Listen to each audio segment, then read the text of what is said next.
Do you find yourself not using the shotguns when you play Soldier? Do you want something that will reward you for playing well in a game? Do you wish to support your team in some capacity but don't want to be playing a support-based character? If you said yes to any of my questions, I might have something for you. How yinz doing? I'm an Ian, and this is my TF2 How to Killstreak series, where we look at the best and worst this game has on offer, and I show you how to get a killstreak with it, because everything is a bad idea until it works. Today, as you no doubt deduced via the title and thumbnail of this video, we will be covering the banners. So without wasting any more time, let's get into it.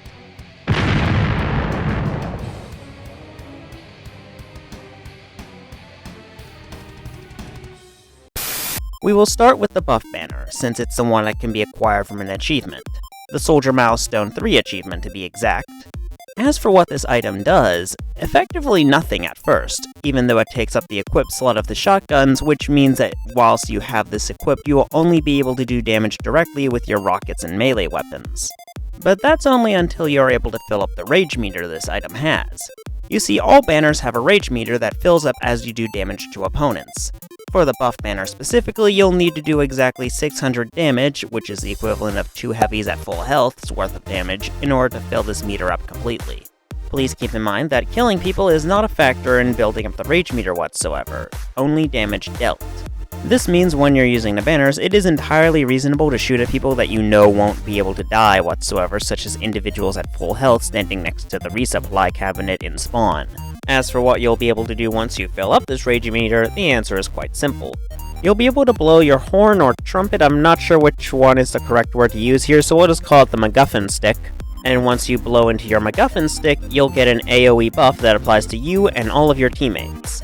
The effects of this buff will vary depending on which banner you're using, but for the buff banner specifically, you and everyone around you on your team will get mini crits. This is the same damage boost you'll get from shooting at players who are covered in a sniper's Jarate, and no, these effects don't stack whatsoever. Regardless if you have just the Jarate, just the buff banner, or both being applied to your damage output, you get a 35% damage boost regardless. The key difference is the Jarate only applies to specific individuals who have been affected by the debuff, whilst the buff banner applies to anyone who is standing near you, as well as yourself. This specific AoE buff also causes all teammates affected by it, including yourself, to have their weapons glow with energy to indicate the effect is in full swing. This makes the buff banner the best weapon to have for anyone who wants to coordinate a push with their team, but also doesn't want to actually communicate with their teammates whatsoever. Because once you get this AoE buff applied to your teammates, they will start rushing the enemy as if the overtime announcement just went off. Just bear in mind 2 very important things. First and foremost, that any progress you made to your rage meter will be lost upon death, so much like the medic's Uber charge, it's best to pop it, not drop it.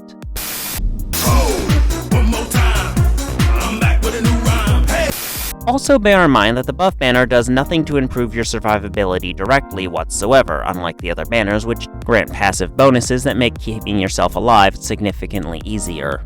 Because of this, if you're struggling to use this weapon whatsoever, I strongly recommend using the black box, since its health on hit effects allow you to stay alive for significantly longer than you might expect. However, since the buff banner only provides any kind of benefit once you've been able to build up the rage meter, I only recommend this weapon for those of yinz who can stay alive and do damage whatsoever. If you're struggling to stay alive in the first place, you're not going to be able to get this to help you build up a kill streak. The buff banner works best when you're consistently able to land shots on opponents while sticking close to your team. If you find yourself struggling to stay alive in the first place, this weapon will effectively act as dead weight for you. The buff banner is the sort of weapon that allows you to turn a single team fight victory into a complete steamroll of the enemy team. However, if survivability is what you care about rather than DPS output, I strongly recommend this next banner. The Conch follows a similar baseline concept to the buff banner in that it provides an AoE buff to your team after you do sufficient damage, but varies in several key areas. Firstly, in order to get the rage meter filled up so you can create this AoE buff for you and your team, you only need to go up to 480 points of damage as opposed to the buff banner's 600.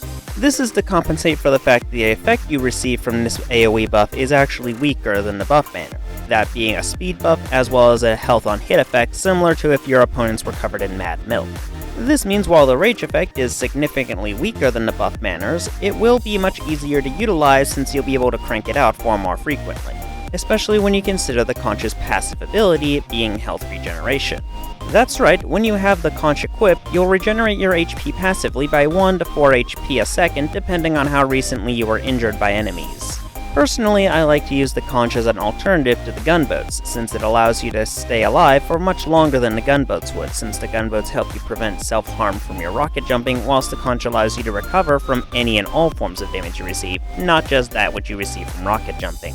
This means if you're not trying to do the crazy rollouts that soldier mains use to get to the front lines faster than a scout, and you're not dealing with any pyros who know how to use air blast effectively, the Conch is easily the best secondary to have for the soldier in regards of getting a kill streak. This secondary also pairs nicely with the Cow Mangler for what I like to call the I don't know the map loadout. You see, the Cow Mangler doesn't require ammo in any capacity, and this secondary lets you regenerate your health. This means that health and ammo packs are completely unnecessary for you whatsoever. Meaning, in theory, you could keep fighting forever without ever needing to retreat to a health pack dispenser or any other form of support whatsoever. Realistically, however, you're going to get killed by a backstab headshot or a random crit at some point, but still, the possibility technically exists. The Conch is also unquestionably the best secondary to have for those of you who are worried about attrition whatsoever. You see, the 1v1 fights you inevitably find yourself in TF2 often result in you losing so much health that even if you win, you're probably going to lose to the next guy. But with the Conch's passive regeneration, you will be able to top your health off at least to the point where you're past the damage threshold where they would be able to one-shot you in the next fight you find yourself in. But if you find health regeneration to be a bit cringe, but also want a passive ability to help improve your sustainability that the buff banner simply lacks, then I simply must recommend this last banner. The Battalion's backup, much like the Black Box, was added to the game in the Tank Buster item set, and this item set used to have an in-game effect of making you more resilient to sentries. Nowadays, however, all this item set does is make a tombstone appear on top of those you killed. But don't go thinking that your sentry resistance was removed. Rather, it was applied to the banner's rage ability, where when you blow on your MacGuffin stick, you and all nearby allies will become 50% resilient to all damage coming from a sentry. Yes, that means all damage you receive from sentries will be cut in half. As for all other forms of damage that don't come from sentries, you'll have that damage reduced by 35% instead. Please keep in mind, however, that players under the influence of the Battalion's backup's AoE are not going to get any obvious visual cues similar to the mini crit boost of the buff banner or the speed buff of the Conch. This means, in terms of getting your entire team to rush the point, the Battalion's backup is actually the worst of the banners in this regard. Still, the improved durability you receive from blowing your MacGuffin stick with this banner can allow you to get in or out of different situations rather easily. Whether using it as a tool to retreat or as something to help push in while at full health, this is a very useful tool to have on hand.